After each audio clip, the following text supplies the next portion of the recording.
Hello friend, उम्मीद करते हैं आप सब बहुत अच्छे होंगे। दोस्तों, अगर आप बिहार पुलिस के एग्जाम की तैयारी करते हो, यह वीडियो आपके लिए बहुत ही ज़्यादा ज़रूरी है, क्योंकि दोस्तों इस वीडियो में हम 2010 से लेकर 2024 तक में बिहार पुलिस के जितने भी एग्जाम हुए हैं उन सभी के क्वेश्चन बैंक आपके लिए लाए हैं। और दोस्तों, यह क्वेश्चन बैंक जो है यह किरण पब्लिकेशन का है, और किरण पब्लिकेशन का बुक आपके एग्जाम के लिए कितना महत्वपूर्ण है यह आपको अच्छी तरह से पता होगा। तो दोस्तों, इसमें कुल 33 प्रैक्टिस सेट दिए गए हैं। इसमें कुल 33 प्रैक्टिस सेट दिए गए हैं। आइए आज देखते हैं प्रैक्टिस सेट नंबर फर्स्ट।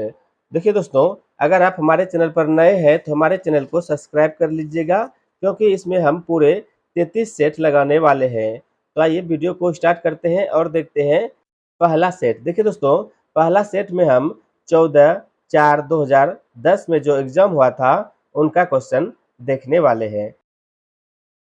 तो देखिए दोस्तों, इसमें सबसे पहले हिंदी का सवाल दिया गया है। तो सवाल है, नीचे दिए गए वाक्य के लिए एक उपयुक्त शब्द चुनिए। देखिए दोस्तों, नीचे में वाक्य दिया गया है, आपको बताना है पुरुष एवं स्त्री का जोड़ा यह क्या कहलाता है। इसके लिए उपयुक्त वाक्य क्या होगा? यह होगा दंपत्ति। इसका आंसर होगा ऑप्शन नंबर 2। उसके बाद आइए देखते हैं सवाल नंबर 2।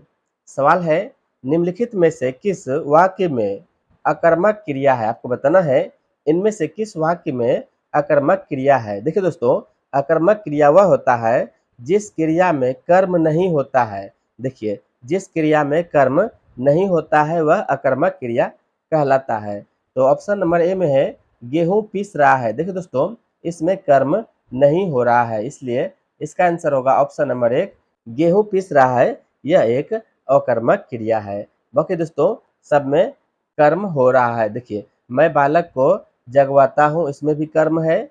मदन गोपाल को हंसा रहा है और राम पत्र लिखता है, इन सब में कर्म है, लेकिन गेहूं पीस रहा है इसमें कर्म नहीं है। उसके बाद आइए देखते हैं सवाल नंबर 3। सवाल है, जिन भाषा उन्नति है सब उन्नति को मूल पंक्ति किसकी है? देखिए दोस्तों, ऐसा तो एक सवाल आपके एग्जाम में पक्का आने वाला है। तो आपको बताना है निज भाषा उन्नति है सब उन्नति को मूल यह पंक्ति किसकी है? तो यह पंक्ति है भारतेंदु हरिश्चंद्र की। इसका आंसर होगा ऑप्शन नंबर 3। और दोस्तों, भारतेंदु हरिश्चंद्र का प्रमुख रचना चंद्रावली और भारत दुर्दशा, यह दोनों जो है इसका रचना बहुत इंपॉर्टेंट है, इसे आप जरूर याद रखिएगा। उसके बाद आइए देखते हैं सवाल नंबर 4। सवाल है, दिए गए 4 विकल्प में सही युग्म अर्थ का चयन कीजिए। देखिए, यहाँ पर जो दिया गया है अली और आली, इसके लिए आपको सही युग्म अर्थ बताना है। अली आली शब्द युग्म का प्रयोग यह किया गया है भौरा और सखी के लिए। इसका आंसर हो जाएगा ऑप्शन नंबर 3, यह होगा भौरा और सखी के लिए।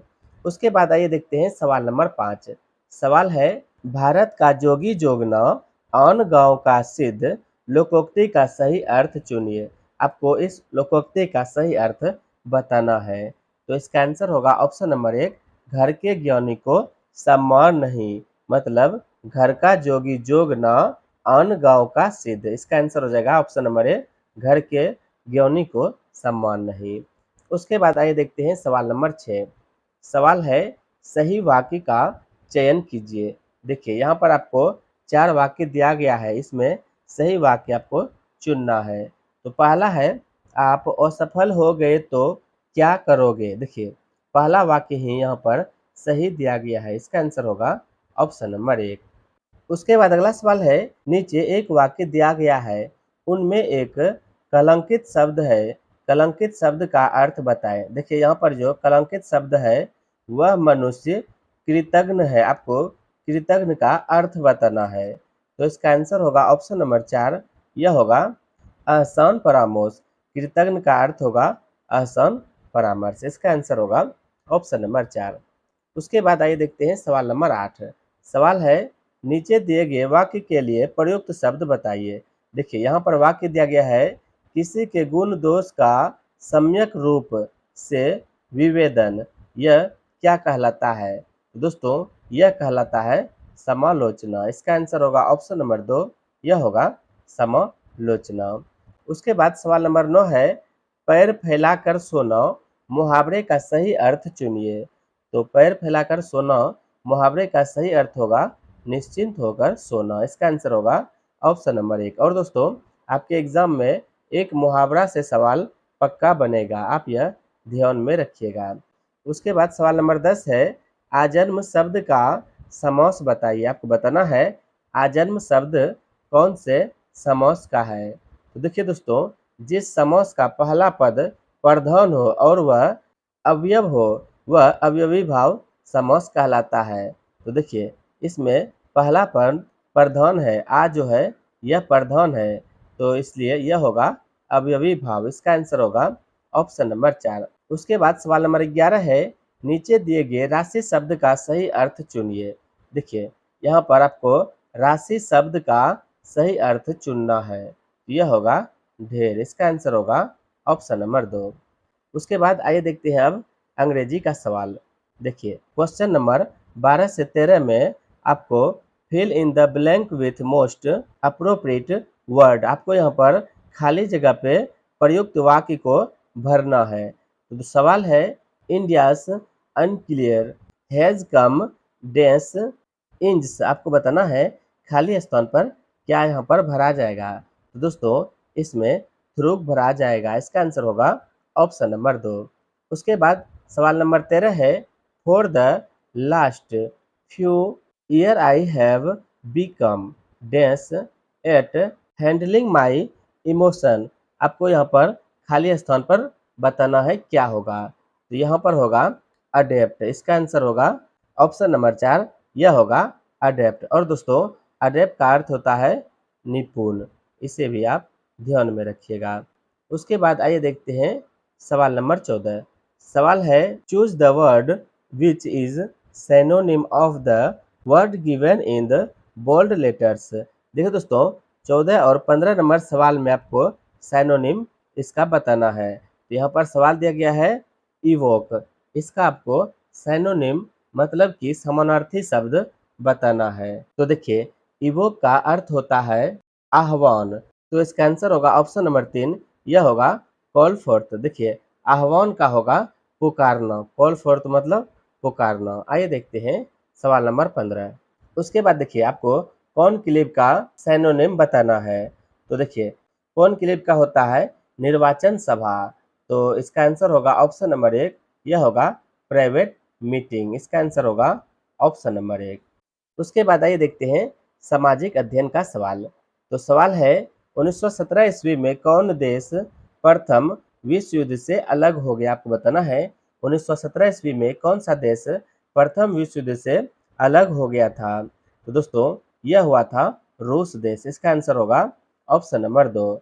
और दोस्तों प्रथम विश्व युद्ध यह कब से कब तक चला था, यह चला था 1914 से 18 तक, यह 1914 से 18 तक चला था। प्रथम विश्व युद्ध का कारण था आर्क ड्यूक फर्डिनेंड, जो कि ऑस्ट्रिया का राजकुमार था, उसका हत्या यही कारण था प्रथम विश्व युद्ध का।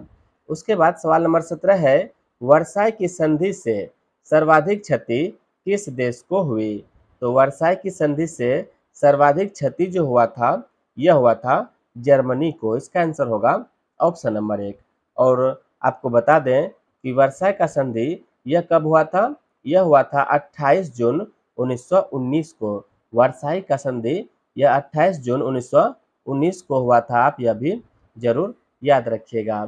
उसके बाद सवाल नंबर 18 है, साम्यवादी शासन का पहला प्रयोग कहाँ हुआ, अथवा काल के अधिकार को संवैधानिक अधिकार का रूप सबसे पहले कहाँ मिला था। तो दोस्तों यह मिला था रूस में। इसका आंसर होगा ऑप्शन नंबर 1। और साम्यवादी जो है यह कार्ल मार्क्स और फ्रेडरिक एंगेल्स का विचारधारा था, आप यह याद रखिएगा। उसके बाद सवाल नंबर 19 है, अक्टूबर 1917 को बोल्शेविक क्रांति का नेतृत्व किसने किया था। अक्टूबर 1917 को बोल्शेविक क्रांति का नेतृत्व यह किया था लेनिन ने। इसका आंसर होगा ऑप्शन नंबर 2, यह होगा लेनिन ने। और दोस्तों इसे रूसी क्रांति भी कहा जाता है, बोल्शेविक क्रांति को रूसी क्रांति भी कहा जाता है। उसके बाद सवाल नंबर 20 है, कांग्रेस का चुनाव चिन्ह क्या है। तो आपको बताना है कांग्रेस का चुनाव चिन्ह क्या है, यह होगा हाथ छाप। इसका आंसर होगा ऑप्शन नंबर 3। और दोस्तों आपको बता दें कि कांग्रेस का स्थापना कब हुआ था? इसका स्थापना 28 दिसंबर इसका स्थापना 28 दिसंबर 1885 को हुआ था। और भारतीय राष्ट्रीय कांग्रेस का पहला अध्यक्ष यह था व्योमोश चंद्र बनर्जी, आप यह याद रखिएगा। और कमल छाप जो है यह है बीजेपी पार्टी का, आप यह भी याद रखिएगा। उसके बाद सवाल नंबर 21 है, संप्रति केंद्र में किस पार्टी की सरकार है?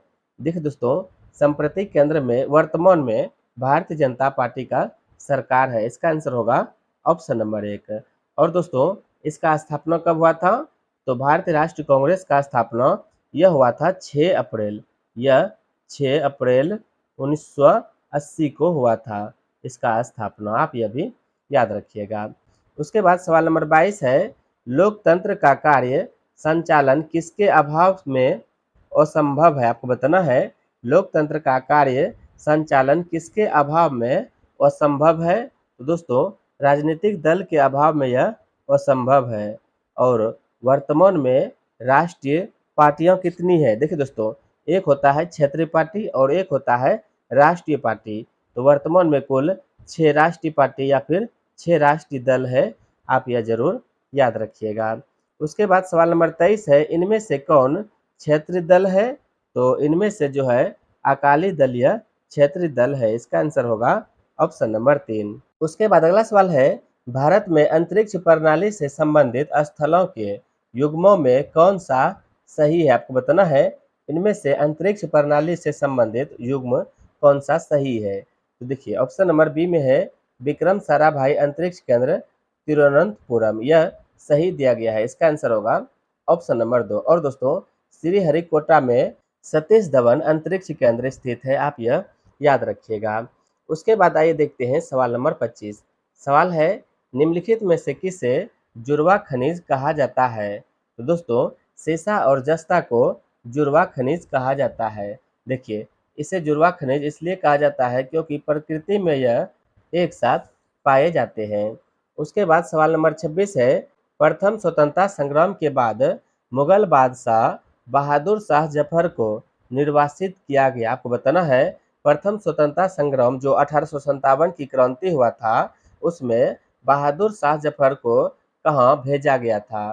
तो दोस्तों इसे रंगून भेजा गया था, इसका आंसर होगा ऑप्शन नंबर 1। और दोस्तों रंगून यह म्यांमार में है। और बहादुर शाह जफर जो है यह अंतिम मुगल बादशाह था, आप यह भी याद रखिएगा। उसके बाद आइए देखते हैं सवाल नंबर 27। सवाल है, निम्नलिखित में से किसे भूमध्य सागर की कुंजी कहा जाता है? देखिए दोस्तों बहुत इंपॉर्टेंट है यह सवाल आपके एग्जाम के लिए, इसे आप जरूर याद रखिएगा। तो भूमध्य सागर की कुंजी यह कहा जाता है जिब्राल्टर जल संधि को, इसका आंसर होगा ऑप्शन नंबर 3, यह होगा जिब्राल्टर जल संधि को। उसके बाद सवाल नंबर 28 है, सिजिगी क्या है? देखिए यह सवाल कई बार एग्जाम में रिपीट हुआ है कि सिजिगी जो है यह क्या है? तो इसका आंसर होगा ऑप्शन नंबर 1, सूर्य पृथ्वी तथा चंद्रमा की एक ही सीधी रेखा में स्थिति यह सिजिगी कहलाता है, इसका आंसर होगा ऑप्शन नंबर 1। उसके बाद सवाल नंबर 29 है, निम्नलिखित में से कौन सा राजा हर्षवर्धन के समय की जानकारी के लिए सबसे अच्छा स्रोत था? तो दोस्तों यह था वान भट्ट, क्योंकि दोस्तों वान भट्ट ने अपनी पुस्तक हर्षचरित्र में हर्षवर्धन की जीवनी के बारे में लिखा है। उसके बाद सवाल नंबर 30 है, निम्नलिखित में से कौन सा शहर नील नदी के किनारे बसा हुआ है? तो दोस्तों इनमें से जो है खार्तूम यह नील नदी के किनारे बसा हुआ है। और खार्तूम जो है यह सूडान की राजधानी है। और दोस्तों सूडान जो है यह अफ्रीका महाद्वीप में पाए जाते हैं। उसके बाद सवाल नंबर 31 है, संसार का सबसे छोटा महासागर कौन सा है? तो संसार का सबसे छोटा महासागर यह है आर्कटिक महासागर, इसका आंसर होगा ऑप्शन नंबर 3। दोस्तों संसार में कुल 5 महासागर है, तो इनमें से सबसे छोटी महासागर यह होगा आर्कटिक महासागर और सबसे बड़ा महासागर यह होगा प्रशांत महासागर, इसे आप जरूर याद रखिएगा। उसके बाद अगला सवाल है, निम्नलिखित में से कौन सा संविधान संशोधन यह कहता है कि ग्राम पंचायत के 1/3 सीटें महिलाओं के लिए आरक्षित होनी चाहिए। यह होगा 73वां संविधान संशोधन। इसका आंसर होगा ऑप्शन नंबर 4। और यह 73वां संविधान संशोधन कब लागू हुआ था? यह लागू हुआ था 24 अप्रैल 1993 को। आप यह याद रखिएगा। उसके बाद आइए देखते हैं सवाल नंबर 33। सवाल है, पेशवा बाजीराव प्रथम द्वारा इनमें से कौन सा इलाका नहीं जीता गया था? पेशवा बाजीराव प्रथम द्वारा उड़ीसा राज्य को नहीं जीता गया था। इसका आंसर होगा ऑप्शन नंबर 3। और दोस्तों, उड़ीसा का प्राचीन नाम यह था कलिंग। आप यह भी याद रखिएगा। उसके बाद अगला सवाल है, भारत के राष्ट्रपति को पद का शपथ कौन दिलाता है? तो भारत के राष्ट्रपति को पद का शपथ यह दिलाता है भारत का मुख्य न्यायाधीश, मतलब कि सर्वोच्च न्यायालय का मुख्य न्यायाधीश। इसका आंसर होगा ऑप्शन नंबर 4। और दोस्तों देखिए, अब सवाल जो है थोड़ा टेढ़ा करके पूछा जाता है। सवाल पूछा गया था कि भारत का मुख्य न्यायाधीश अनुपस्थित होने पर राष्ट्रपति को शपथ कौन दिलाएगा? मुख्य न्यायाधीश के अनुपस्थित होने के बाद अन्य न्यायाधीश में जो वरिष्ठतम होगा, वरिष्ठ न्यायाधीश होगा, वह राष्ट्रपति को शपथ दिलाएगा। उसके बाद आइए देखते हैं सवाल नंबर 35। सवाल है, राज्यसभा के सदस्यों का कार्यकाल कितने वर्ष का होता है? तो राज्यसभा के सदस्यों का कार्यकाल यह होता है 6 वर्ष का। इसका आंसर होगा ऑप्शन नंबर 1। और दोस्तों, राज्यसभा के सदस्यों की न्यूनतम उम्र कितनी होती है?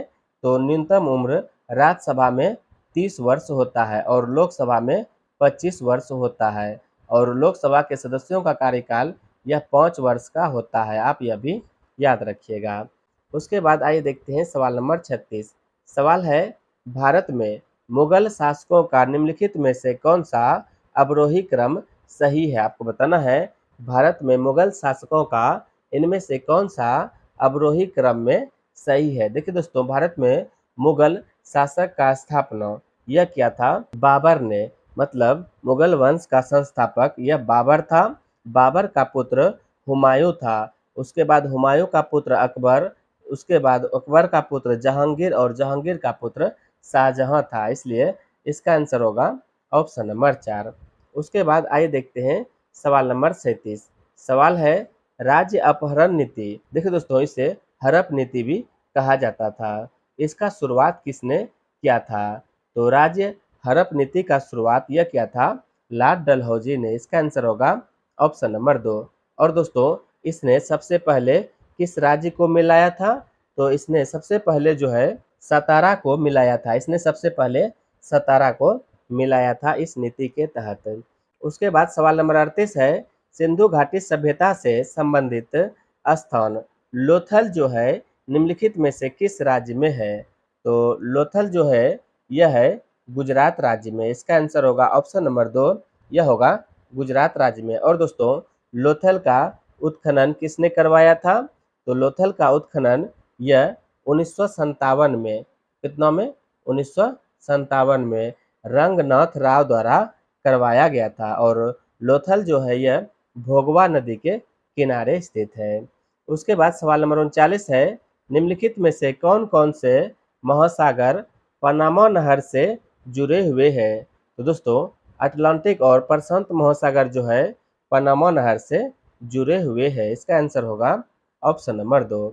उसके बाद सवाल नंबर 40 है, भारत में वृक्षारोपण उत्सव जिसे वन महोत्सव कहा जाता है के जन्मदाता कौन है? तो भारत में वन महोत्सव के जन्मदाता यह है के.एम. मुंशी। इसका आंसर होगा ऑप्शन नंबर 2। उसके बाद अगला सवाल है, दफला तथा सिंघपो जनजाति निम्नलिखित में से किस प्रदेश में पाई जाती है? दफला और सिंघपो जनजाति यह पाए जाते हैं अरुणाचल प्रदेश में। इसका आंसर होगा ऑप्शन नंबर 3, यह होगा अरुणाचल प्रदेश में। और दोस्तों, अरुणाचल प्रदेश की राजधानी कहाँ है? इसका राजधानी है ईटानगर। उसके बाद सवाल नंबर 42 है, साइलेंट वैली प्रोजेक्ट का संबंध निम्नलिखित में से किस राज्य से है? तो दोस्तों, साइलेंट वैली प्रोजेक्ट यह जो है केरल राज्य में है। इसका आंसर होगा ऑप्शन नंबर 2। उसके बाद आइए देखते हैं सवाल नंबर 43। सवाल है, तुजु दर्रा भारत को किस देश से मिलाता है। तो तुजू दर्रा जो है यह भारत को म्यांमार से मिलाता है। और दोस्तों तुजू दर्रा यह भारत के मणिपुर राज्य में स्थित है, आप यह भी याद रखिएगा। उसके बाद सवाल नंबर 44 है, भारत का दक्षिणतम बिंदु इंदिरा पॉइंट निम्नलिखित में से कहाँ स्थित है। देखिए दोस्तों, आप सबको पता होगा इंदिरा पॉइंट जो है अंडमान निकोबार में स्थित है, लेकिन ऑप्शन देखिए किस तरीके से दिया गया था। तो दक्षिणतम बिंदु इंदिरा पॉइंट यह बड़ा अंडमान निकोबार में है। इसका आंसर होगा ऑप्शन नंबर 3। उसके बाद सवाल नंबर 45 है, भारत का सबसे लंबा बांध है। तो भारत का सबसे लंबा बांध यह होगा हीराकुंड बांध। इसका आंसर होगा ऑप्शन नंबर 2। और दोस्तों हीराकुंड बांध यह महानदी पर है और यह जो है उड़ीसा राज्य में है, आप यह याद रखिएगा। उसके बाद सवाल नंबर 46 है, पृथ्वी के भूपृष्ठ स्तर को इस नाम से भी पुकारते हैं।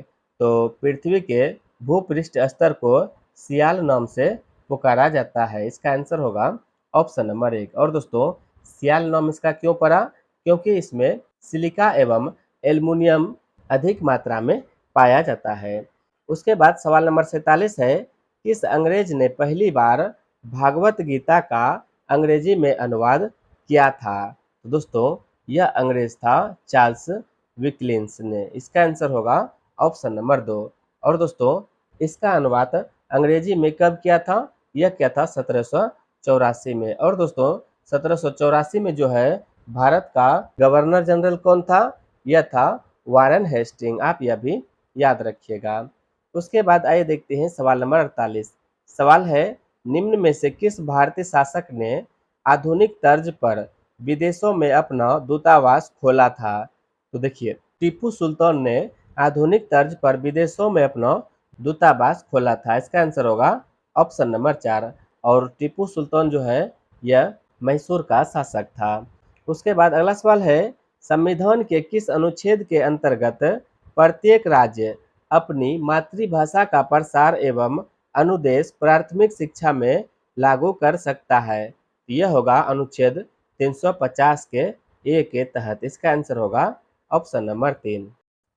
उसके बाद अगला सवाल है, हड़प्पा कालीन सभ्यता का विशाल कोठार जिसे कि अनौद संग्रह स्थल कहते हैं, कहाँ से मिला है। तो देखिए हड़प्पा कालीन सभ्यता में विशाल अनौद संग्रह स्थल यह मिला है मोहनजोदड़ो से। इसका आंसर होगा ऑप्शन नंबर 1, यह होगा मोहनजोदड़ो से। और मोहनजोदड़ो का खोज किसने किया था, तो मोहनजोदड़ो का खोज यह किया था राखल दास बनर्जी ने 1922 ईस्वी में। इसने 1922 में मोहनजोदड़ो का खोज किया था। उसके बाद अगला सवाल मिलान संबंधित है, आपको इसमें मिलान करना है। देखिए पहला है एनीमोमीटर। एनीमोमीटर से हवा का वेग मापा जाता है, तो इसका होगा 3 नंबर। उसके बाद है सिस्मोग्राफ।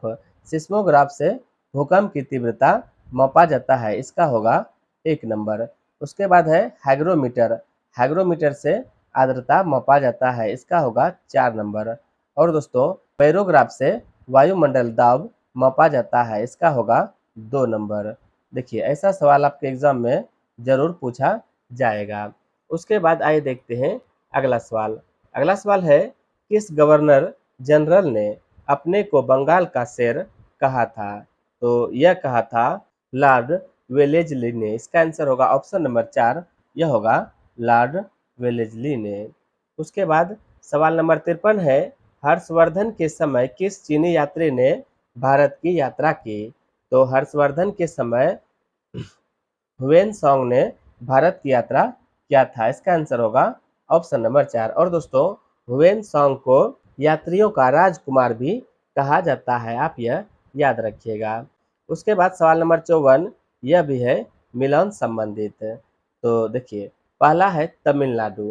तो तमिलनाडु में यह होगा पोंगल, इसका होगा 5 नंबर, यह होगा पोंगल। उसके बाद पश्चिम बंगाल का हो जाएगा, यह हो जाएगा ऑप्शन नंबर 4, यह होगा ढोल पूर्णिमा। पश्चिम बंगाल का उत्सव होगा ढोल पूर्णिमा। उसके बाद केरल का हो जाएगा, केरल का होगा आपका ओनम। केरल का होगा ओनम, इसका होगा 2 नंबर। उसके बाद है असम। असम का होगा भोगाली बिहू, यह होगा भोगाली बिहू। उसके बाद दोस्तों यहाँ पर बच गया, यह है सरहुल। सरहुल जो है यह झारखंड का लोक नृत्य है, इसे आप याद रखिएगा। उसके बाद सवाल नंबर 55 है, 1942 के भारत छोड़ो आंदोलन के दौरान भारत का वायसराय कौन था? तो 1942 में भारत छोड़ो आंदोलन जो हुआ था उस समय भारत का वायसराय यह था लिनलिथगो। इसका आंसर होगा ऑप्शन नंबर 1। और दोस्तों इस समय ब्रिटेन का प्रधानमंत्री कौन था? तो इस समय ब्रिटेन का प्रधानमंत्री यह था पॉमस्टर्न। आप यह भी याद रखिएगा। उसके बाद सवाल नंबर 56 है, जवाहरलाल नेहरू कितनी बार भारतीय राष्ट्रीय कांग्रेस के अध्यक्ष बने? तो जवाहरलाल नेहरू कुल 3 बार भारतीय राष्ट्रीय कांग्रेस के अध्यक्ष बने थे। तो पहली बार कब बना था? तो पहली बार 1929 में बना था, जो कि लाहौर अधिवेशन हुआ था। उसके बाद 1936 में बना था और उसके बाद 1937 में बना था भारतीय राष्ट्रीय कांग्रेस का अध्यक्ष। उसके बाद आइए देखते हैं सवाल नंबर 57। सवाल है, बौद्ध साहित्य लिखा गया, आपको बताना है बौद्ध साहित्य किस भाषा में लिखा गया था? तो यह पाली भाषा में लिखा गया था। और बौद्ध साहित्य का नाम क्या है? तो बौद्ध साहित्य का नाम है त्रिपिटक। उसके बाद सवाल नंबर 58 है, एलिफेंटा में चट्टान काटकर बनवाए गए प्रसिद्ध मंदिर निम्न में से किससे संबंधित है? तो यह संबंधित है राष्ट्रकूट वंश से। इसका आंसर होगा ऑप्शन नंबर 4। उसके बाद अगला सवाल है, वॉन भट्ट किसके दरबार में रहते थे? तो वॉन भट्ट जो है यह हर्षवर्धन के दरबार में रहते थे। इसका आंसर होगा ऑप्शन नंबर 2। उसके बाद सवाल नंबर 60 है, राज्यसभा का सभापति, आपको बताना है राज्यसभा का सभापति यह किसके द्वारा चुना जाता है? दोस्तों लोकसभा एवं राज्यसभा के सदस्यों द्वारा संयुक्त रूप से चुना जाता है राज्यसभा के सभापति को। इसका आंसर होगा ऑप्शन नंबर 2। उसके बाद आइए देखते हैं समान विज्ञान का सवाल। तो पहला सवाल है, मृग तृष्णा बढ़ने का कारण है?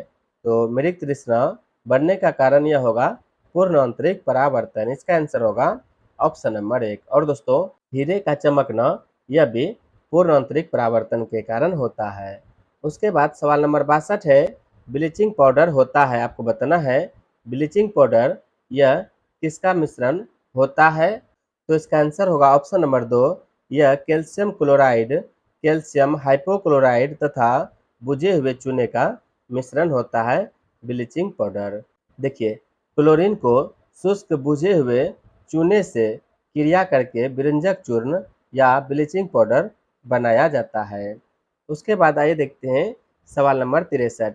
सवाल है, निम्नलिखित में से कौन सी गैस का सर्वोच्च उष्मांक है? दोस्तों इनमें से जो है ब्यूटेन गैस का सर्वोच्च उष्मांक है और इसका रासायनिक नाम भी पूछा जाता है। तो ब्यूटेन का रासायनिक नाम यह होगा C4H10। आप यह याद रखिएगा। उसके बाद सवाल नंबर 64 है, प्रकाश का रंग निश्चित किया जाता है, आपको बताना है प्रकाश का रंग यह निश्चित किया जाता है किसके द्वारा? तो यह किया जाता है तरंग दैर्ध्य द्वारा। इसका आंसर होगा ऑप्शन नंबर 3। और यह सवाल बहुत ही ज़्यादा इम्पोर्टेंट है आपके एग्जाम के लिए। उसके बाद सवाल नंबर 65 है, सूर्य की असीमित ऊर्जा का स्रोत है? तो सूर्य की असीमित ऊर्जा का स्रोत यह होगा नाभिक संलयन। इसका आंसर होगा ऑप्शन नंबर 2। उसके बाद सवाल नंबर 66 है, एक शाकाहारी को अपने शरीर के लिए आवश्यक फास्फोरस कहाँ से मिल सकता है? तो यह मिल सकता है दूध से। इसका आंसर होगा ऑप्शन नंबर 1। उसके बाद अगला सवाल है, मानव शरीर में क्रोमोसोम की संख्या कितनी होती है? मानव शरीर में क्रोमोसोम या गुणसूत्र की कुल संख्या यह होगा 46। अगर आपसे जोड़ा पूछा जाता तो यह होता 23 जोड़ा। उसके बाद सवाल नंबर 68 है, ऑक्सीजन की खोज किसने की थी? तो ऑक्सीजन की खोज यह क्या था प्रिस्टले ने। इसका आंसर होगा ऑप्शन नंबर 3। और दोस्तों कब किया था? यह क्या था 1774 में। यह क्या था 1774 में। आप यह भी याद रखिएगा। उसके बाद सवाल नंबर 69 है, प्रेशर कुकर भोजन के पकने के समय को कम कर देता है क्योंकि? देखिए यह सवाल जो है बीपीएससी एग्जाम में भी पूछा गया था। तो इसका आंसर होगा ऑप्शन नंबर 1, क्योंकि कुकर के भीतर क्वथनांक बढ़ जाता है। इसका आंसर होगा ऑप्शन नंबर 1। उसके बाद आइए देखते हैं सवाल नंबर 70। सवाल है, जो वस्तु प्रकाश के सभी रंग को अवशोषण कर लेती है उसका रंग कैसा होता है? तो देखिए, काला रंग जो है प्रकाश के सभी रंगों को अवशोषित कर लेता है। इसका आंसर होगा ऑप्शन नंबर 4। इसीलिए दोस्तों गर्मी में काला कपड़ा नहीं पहनना चाहिए। उसके बाद सवाल नंबर 71 है, सूर्य से उत्सर्जित प्रकाश किरणों को पृथ्वी तक पहुंचने में समय लगता है। तो सूर्य से उत्सर्जित प्रकाश किरण को पृथ्वी तक पहुंचने में 8 minute 8 minute 20 second 8 minute 20 second का समय लगता है। इसलिए इसका आंसर होगा ऑप्शन नंबर 4। उसके बाद सवाल नंबर 72 है, दूरदर्शी का उपयोग है, आपको बताना है दूरदर्शी का उपयोग किसके लिए किया जाता है? तो इसका आंसर होगा ऑप्शन नंबर 1, इसका प्रयोग दूर की वस्तुओं को देखने के लिए किया जाता है। उसके बाद सवाल नंबर 73 है, पेयजल को शुद्ध करने के लिए निम्नलिखित में से किस वस्तु का उपयोग व्यापक रूप से होता है? यह होता है क्लोरीन का। इसका आंसर होगा ऑप्शन नंबर 1। और दोस्तों क्लोरीन का परमाणु क्रमांक कितना होता है? इसका परमाणु क्रमांक 17 होता है। उसके बाद सवाल नंबर 74 है, सेक्सटेंट एक ऐसा यंत्र है जिससे निम्नलिखित का मापन होता है। दोस्तों सेक्सटेंट से दो वस्तुओं के बीच की कोणीय दूरी मापा जाता है। इसका आंसर होगा ऑप्शन नंबर 3। उसके बाद सवाल नंबर 75 है, सॉर्स विषाणु की शुरुआत कहाँ से हुई है? तो सॉर्स विषाणु की शुरुआत यह हुआ है चीन से। इसका आंसर होगा ऑप्शन नंबर 3।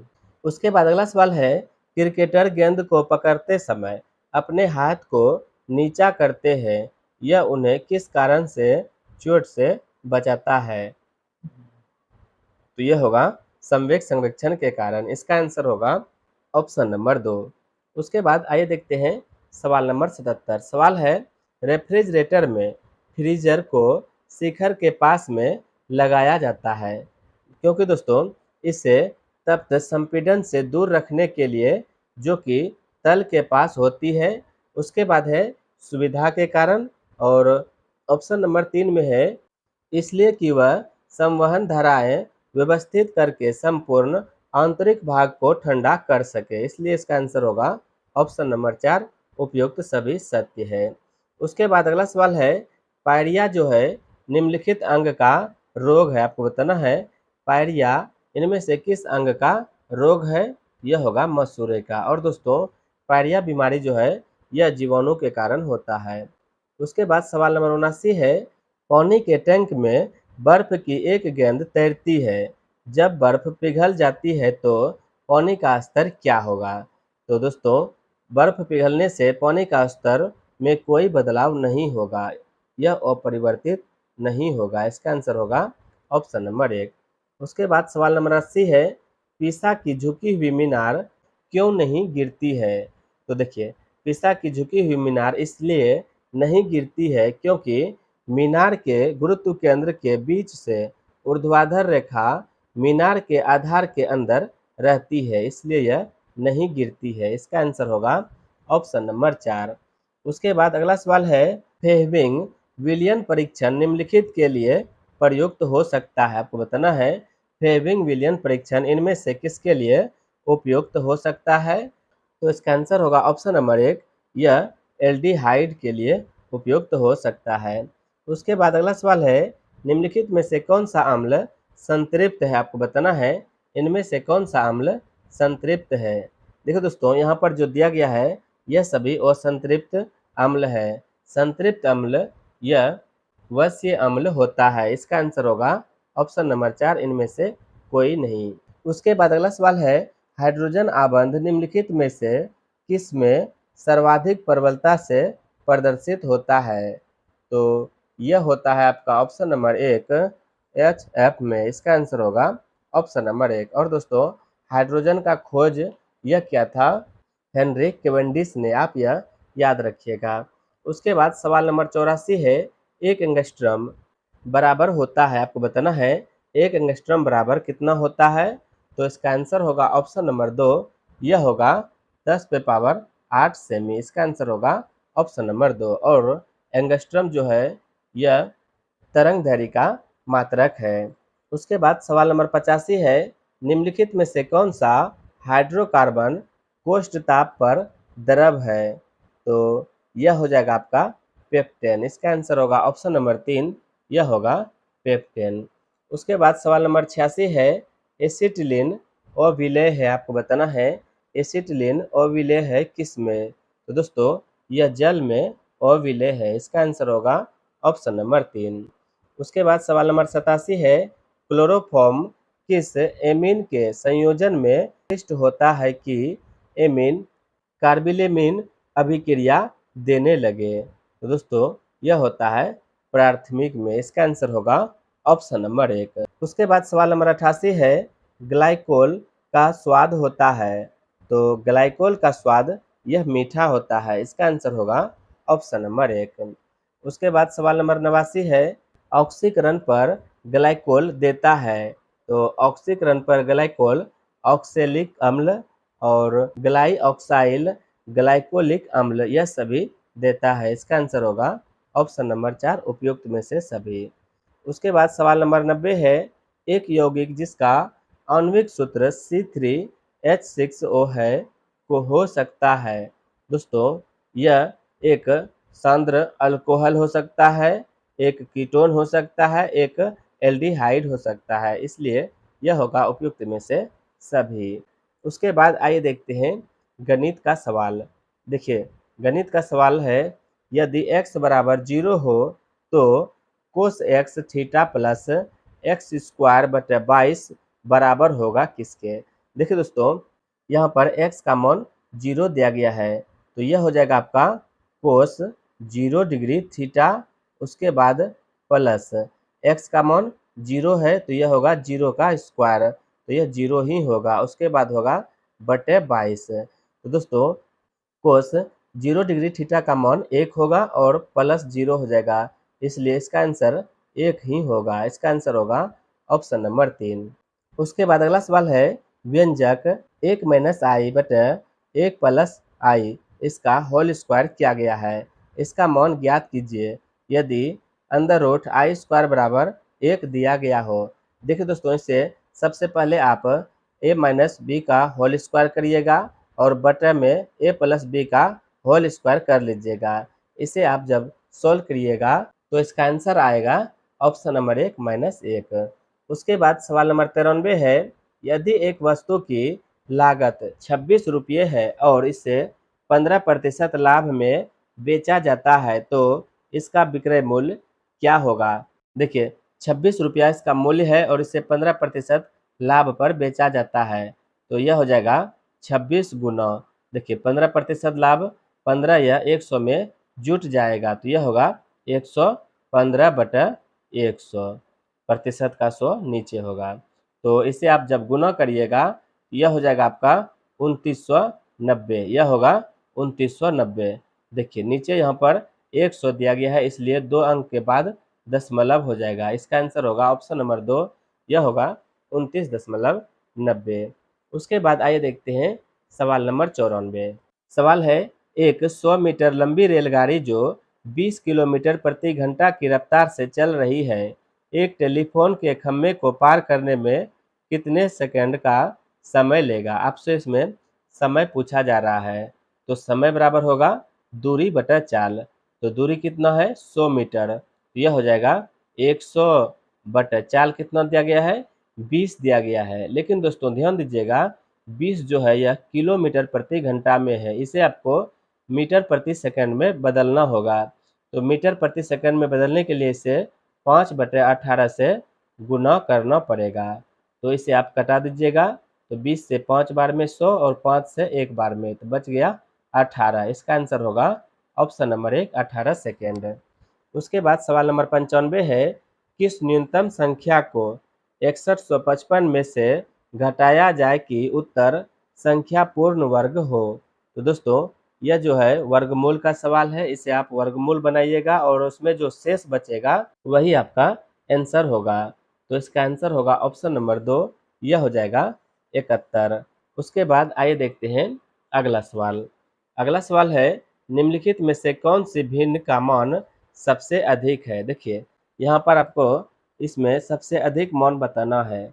तो देखिए, पहले जो कट रहा है अंक उसे आप कटा दीजिएगा, उसके बाद एलसीएम लेके उससे गुना करके भाग दीजिएगा। जो मान सबसे अधिक आएगा वही इसका आंसर होगा। तो इसका आंसर होगा ऑप्शन नंबर 2। उसके बाद दोस्तों आइए देखते हैं सवाल नंबर 97। सवाल है, x square minus 5x plus 8 बराबर x plus 2 into x minus 3 plus 2, तो x का मान क्या होगा? देखिए, यहाँ पर x square minus 5x plus 8 दिया गया है और यहाँ पर x प्लस 2 और x माइनस 3 है। तो सबसे पहले दोस्तों इसे आपको गुना करना पड़ेगा। तो देखिए, x का गुना पहले होगा x में, उसके बाद x का गुना फिर होगा माइनस 3 में।